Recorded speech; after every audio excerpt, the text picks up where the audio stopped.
สบายดีมากินข้าวซีเดอร์กินข้าวเช้าเด้อ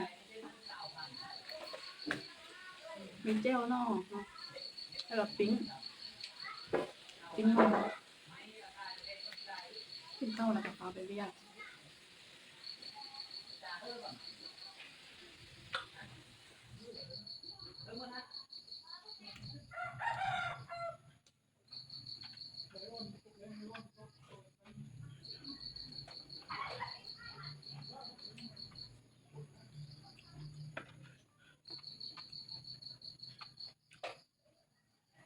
เข้าหัวนอนตอนเช้า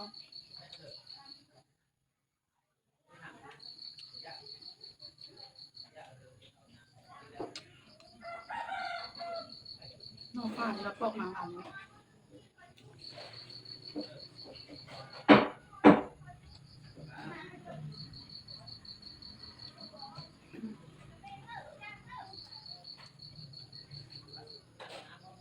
ตื่นมาต้องได้กินข้าวก่อนเด็กไปเรียก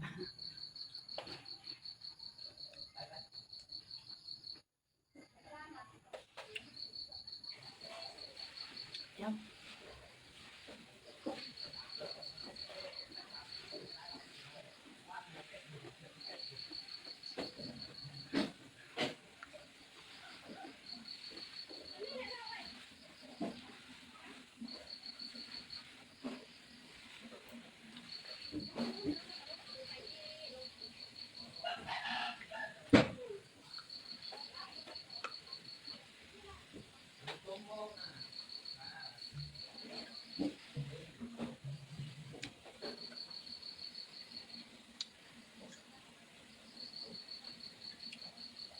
ข้าวมันหอน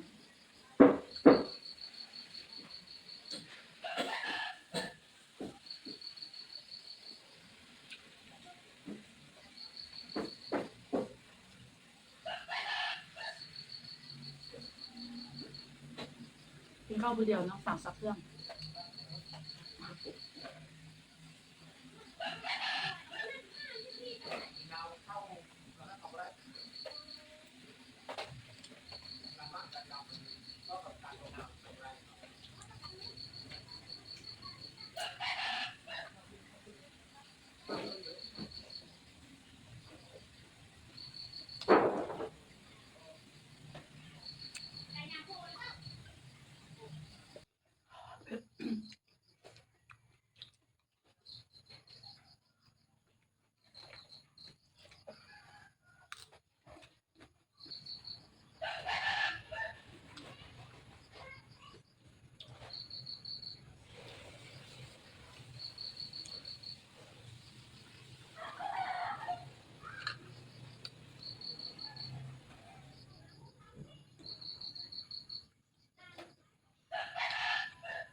ชิงสิได้ออกไปเรียกคอนเนาะขอบใจเมื่อทุกคนเด้อที่มารับชมเนาะบ๊ายบาย